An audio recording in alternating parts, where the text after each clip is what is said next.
in last year, the stainless steel price is grew faster and faster.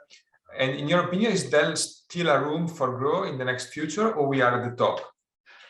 You always have to, when you talk about stainless, you know that, Stefano, you have to talk about two components, the base price and the alloy surcharge.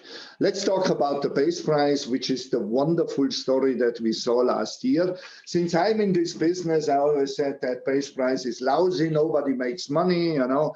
And last year, and we always said, you remember that we need a base price of 1,100, 1,200.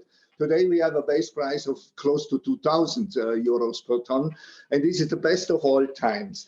And the reason why we are there is that after that pandemic, everybody reduced its capacities, reduced people, shifts, and then at the same time there was less material coming from Asia, safeguards, etc.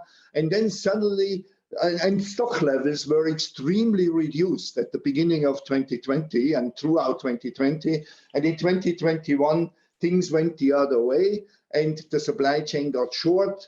The mills were not able to meet the demand, but some of that demand was not real demand. It was restocking demand, and it was also panic buying. Yeah. So we had in the second quarter, particularly in 2021, and also to some extent in the first, people were placing the same ton at 3 suppliers in order to make sure that they have one at the end, which is supplying them. And but this panic buying has stopped now, yeah? After actually already in the fourth quarter last year. So now the real demand is what the mills see in their books. And this is still very healthy, still very good, yeah? But it's normalizing. And we believe with some investments we see, not at Terni, but also some of their competitors are investing in Europe.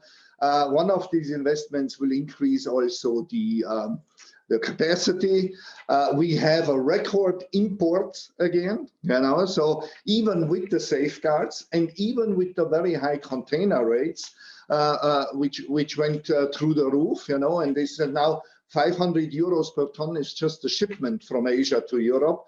You know, even with that, we believe that the supply situation in the European market is normalizing in 2022. And then, and this is my opinion, the base prices we're hanging at the moment are not sustainable, okay? But if they are going down by even 500 euros per ton, which could happen in order to keep the imports out, yeah, they will still be sufficient that everybody in the European industry makes good business. Yeah. So the second component is the alloy surcharge. Here is a different story because as we've seen much recently, everybody underestimated nickel again. Yeah. Nickel is so much driven from the nickel in the e-car batteries, you know, this business, and that's not going away. The nickel market will be tight for the rest of the year. And if the nickel stocks on the LME are further going down, then I wouldn't be surprised if we see even higher nickel prices. The same for chromium. No reason that chromium will come down anytime soon. And this means the alloy surcharge is stable or has even probably some upside potential. So that's the thing. I believe that the base prices are coming down summer, third, fourth quarter, and the nickel price and the alloy surcharge will be relatively stable to be safe to the end of the year. So that's our forecast. Another important factor for 2021 at the end of the year was the price of energy.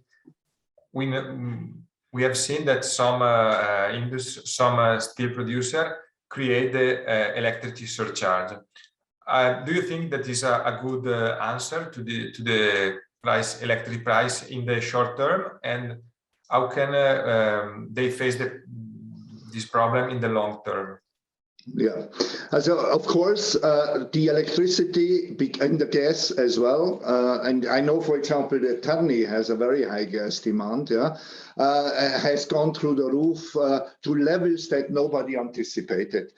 A. B, it's not going away fast. That's not a short-term blimp, it's a long-term structural change. And that means these additional costs need to be addressed. Yeah? And as we have it with the alloy surcharge and energy surcharge, is a good, transparent tool in order to give that price to the customers. And if prices would come down again, then also these surcharges will come down. So it is a fair thing to do. At the moment, because of these extreme high base prices, the European mills have the surcharge. They all have it in the drawer. I'm talking the flat products. In long products, they already apply it, but not in flat products. And it's only a matter of time, I think, when it will be introduced in the market. There are these things with our decarbonization and everything. Electricity prices will remain higher in Europe than in the rest of the world. And also, this is not something that goes away, that is here to stay. We want to clean up the planet. We want to do it from Europe. We have to pay for it. But there is another thing on the horizon, and this I think will be very good for the European stainless steel industry, which is the carbon border adjustment mechanism, which everybody is discussing. And we do first calculations here that can be significant extra payment for people who are using nickel pig iron instead of scrap. We are all running at high scrap ratios. One of the advantages in Italy is that you have a lot of scrap available. Yeah, and Europe is a scrap net exporter today. So probably we have to find some ways in the future to keep the scrap in Europe, and then the European mills will be competitive, particularly if these Chinese, Indonesian, it's mostly those. I heard also that India is increasing its MPI production, but then they have to pay quite considerable extra duties for the CO2 gap that they're having in their products. Last question. We are starting up speaking about the process to Europe to going green. In your opinion, what will be the role for stainless steel in the zero emission economy, as the role as a producer and the role for the market? So first of all, a very positive one in any means. Stainless is the most sustainable material, specifically if you're running high scrap ratios, which we do, up to 90% in some cases in Europe here. But on the other side, this sustainability and decarbonization is using some technologies which will use a lot of stainless steel. Just think on hydrogen and the whole hydrogen supply chain. Hydrogen production, either is in an SMR unit or in an electrolyzer, stainless, stainless, stainless. A lot of 316, but also other austenitics up to nickel alloys. Then the distribution and storage of hydrogen, stainless steel. And then when you return hydrogen into electricity again, with the fuel cell or whatever, you have the bipolar plates and so on, you have stainless steel again. So this decarbonization in the short term is killing our exhaust market. Okay, that is known. So this is a negative. But on the other side, I would say after 2030, this will be more than compensated by the new applications we have in that, and also renewable power. If you think that renewables are bad for stainless steel, is not true at all. Speak to some of your members here, like Valbruna, Conye, etc.